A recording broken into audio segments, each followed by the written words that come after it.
جب رسول اللہ صلی اللہ علیہ وسلم نے رسالت کی تبلیغ اور امت کی خیر خواہی کا کام مکمل کر لیا تو آپ کے اقوال و افعال میں دنیا سے رحلت کے آثار نمایاں ہونا شروع ہو گئے۔ آپ نے 10ویں سال رمضان میں 20 دن کا اعتکاف فرمایا اور سیدنا جبریل علیہ السلام نے آپ کو 2 مرتبہ قرآن کا دور کرایا۔ آپ نے اپنی صاحبزادی فاطمہ رضی اللہ عنہا سے فرمایا، میں سمجھتا ہوں میرا آخری وقت آ چکا ہے۔ سیدنا معاذ بن جبل رضی اللہ عنہ کو یمن کی طرف روانہ فرمایا تو انہیں وصیت فرمائی، اے معاذ، غالباً اس سال کے بعد تم مجھ سے ملاقات نہ کر سکو گے اور میری اس مسجد اور میری قبر کے پاس سے گزرو گے۔ یہ سن کر سیدنا معاذ بن جبل رضی اللہ عنہ رونے لگے۔ آپ نے حجۃ الوداع میں کئی بار کہا، غالباً میں تم لوگوں سے اپنے اس سال کے بعد نہ مل سکوں گا، غالباً اس سال کے بعد حج نہ کر سکوں گا۔ اسی طرح الیوم اکملت لکم دینکم اور اذا جاء نصر اللہ کا نزول اسی بات کا پیغام تھا کہ آپ دنیا میں اپنی مہم سے فارغ ہو چکے ہیں، اور اسی وجہ سے اس حج کا نام حجۃ الوداع رکھا گیا، کیونکہ آپ نے اپنے رب سبحانہ و تعالی کی طرف منتقل ہونے کے لیے لوگوں کو الوداع کہا۔ اوائل سفر 11 ہجری میں آپ احد تشریف لے گئے اور شہداء کے لیے اس طرح دعا کی گویا زندوں اور مردوں سے رخصت ہو رہے ہیں۔ پھر واپس آ کر منبر پر تشریف فرما ہوئے اور فرمایا، میں تمہارا پیش رو ہوں اور تم پر گواہ ہوں، اللہ کی قسم اس وقت اپنا حوض دیکھ رہا ہوں، مجھے زمین یا زمین کے خزانوں کی کنجیاں دی گئیں، اللہ کی قسم مجھے تم پر یہ خوف نہیں کہ تم میرے بعد شرک کرو گے، بلکہ اس کا اندیشہ ہے کہ دنیا میں ایک دوسرے سے آگے نکلنے کی دوڑ میں لگ جاؤ گے۔ ماہ سفر کے آخر میں آپ رات کے وقت بقیع غرقد تشریف لے گئے، اہل بقیع کے لیے دعائے مغفرت کی اور فرمایا، ہم بھی تم سے آن ملنے والے ہیں۔ ماہ سفر کے آخری پیر کو رسول اللہ صلی اللہ علیہ وسلم ایک جنازے میں بقیع تشریف لے گئے۔ سیدہ عائشہ صدیقہ رضی اللہ عنہا فرماتی ہیں، آپ بقیع سے واپس تشریف لائے تو میں اپنے سر میں درد محسوس کر رہی تھی اور یہ کہہ رہی تھی کہ ہائے میرا سر۔ یہ سن کر آپ نے فرمایا، بلکہ میں واللہ اے عائشہ ہائے میرا سر۔ یہ آپ صلی اللہ علیہ وسلم کی بیماری کی ابتدا تھی۔ اس کے باوجود آپ باری باری سب بیویوں کے پاس دن گزارتے رہے، یہاں تک کہ مرض میں شدت آ گئی۔ اس وقت آپ سیدہ میمونہ رضی اللہ عنہا کے گھر میں تھے اور پوچھ رہے تھے، کل میں کہاں رہوں گا، میں کل کہاں رہوں گا؟ مطلب یہ تھا کہ مجھے سیدہ عائشہ رضی اللہ عنہا کے ہاں رہنے دیا جائے۔ چنانچہ ازواج مطہرات نے اجازت دے دی کہ آپ جہاں چاہیں رہیں۔ آپ سیدنا فضل بن عباس اور سیدنا علی رضی اللہ عنہما کے سہارے پاؤں زمین پر گھسیٹتے ہوئے نکلے اور سیدہ عائشہ صدیقہ رضی اللہ عنہا کے گھر منتقل ہو گئے۔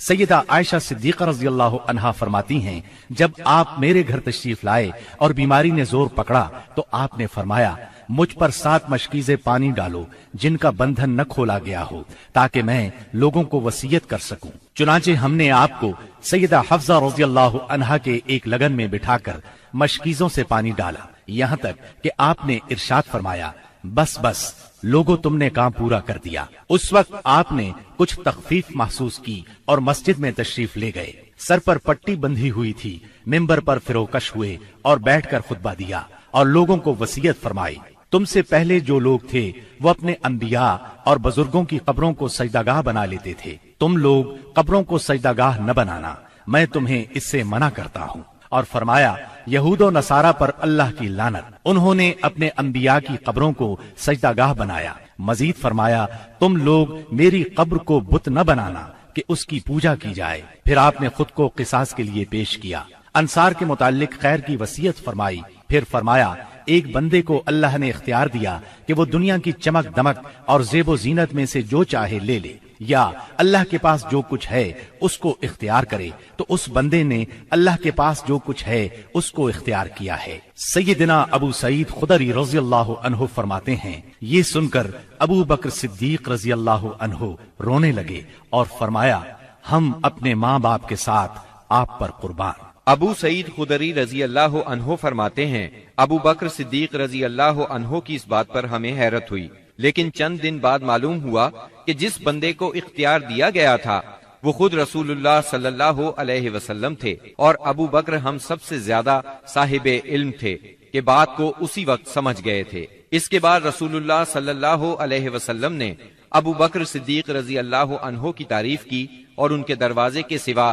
مسجد میں کھلنے والے تمام دروازے بند کرنے کا حکم فرمایا۔ اسی دن آپ نے وصیت کی کہ یہود و نصارہ اور مشرکین کو جزیرۃ العرب سے نکال دیا جائے اور وفد کو اسی طرح نوازا جائے جس طرح آپ نوازا کرتے ہیں۔ آپ نے نماز، غلاموں اور لونڈیوں کے بارے میں بھی وصیت فرمائی اور فرمایا، میں تم میں دو چیزیں چھوڑ رہا ہوں، جب تک ان دونوں کو مضبوطی سے تھامے رہو گے ہرگز گمراہ نہیں ہوگے، کتاب اللہ اور میری سنت۔ مرض کی شدت کے باوجود آپ نمازیں خود پڑھاتے رہے، لیکن اس دن یعنی جمعرات کو جب عشاء کا وقت ہوا تو آپ نے لگن میں غسل فرمایا تاکہ مرض میں کمی ہو جائے۔ اٹھنے لگے تو غشی طاری ہو گئی، پھر افاقہ ہوا تو دوبارہ غسل فرمایا، پھر اٹھنے لگے تو اس بار بھی غشی ہو گئی، تیسری بار غسل فرمایا، اٹھنے لگے تو پھر غشی طاری ہو گئی۔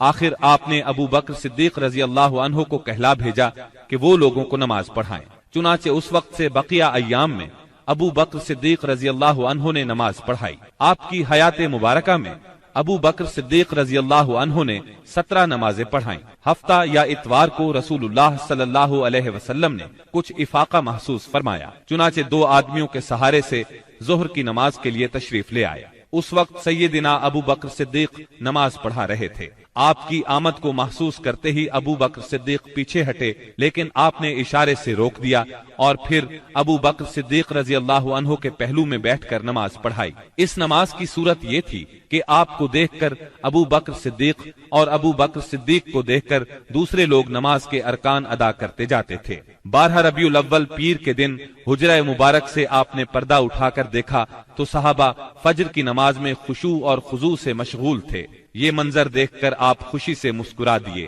مسلسل علالت کے باعث کمزوری بہت ہو گئی تھی۔ سیدہ عائشہ صدیقہ رضی اللہ عنہا کا سہارا لے کر لیٹ گئے۔ اسی روز یا اسی ہفتے میں کسی روز آپ نے سیدہ فاطمہ رضی اللہ عنہا کو بلایا اور کچھ سرگوشی کی، وہ سن کر رونے لگی، پھر کچھ سرگوشی کی تو وہ ہنسنے لگی۔ سیدہ عائشہ نے پوچھا تو چھپا گئیں، لیکن نبی صلی اللہ علیہ وسلم کی وفات کے بعد انہوں نے بتایا کہ پہلی مرتبہ آپ صلی اللہ علیہ وسلم نے فرمایا تھا کہ آپ اپنے اسی مرض سے وفات پا جائیں گے۔ یہ سن کر میں روئی۔ پھر آپ نے فرمایا کہ آپ کے اہل و عیال میں سب سے پہلے میں آپ سے ملوں گی، اس لیے میں ہنسی تھی، اور آپ نے انہیں یہ بشارت بھی دی تھی کہ آپ ساری خواتین جنت کی سردار ہیں۔ دن جیسے جیسے چڑھ رہا تھا آپ پر بار بار غشی طاری ہو رہی تھی۔ سیدہ فاطمہ رضی اللہ عنہا یہ دیکھ کر بولی، ہائے میرے باپ کی بے چینی۔ آپ نے ان کے الفاظ سنے تو فرمایا، آج کے بعد تمہارا باپ کبھی بے چین نہیں ہوگا۔ پھر آپ نے حسن اور حسین رضی اللہ عنہما کو چوما، ازواج مطہرات کو بلا کر وعظ و نصیحت فرمائی۔ ادھر لمحہ بلمحہ تکلیف بڑھتی جا رہی تھی اور اس زہر کا اثر بھی ظاہر ہونا شروع ہو گیا تھا۔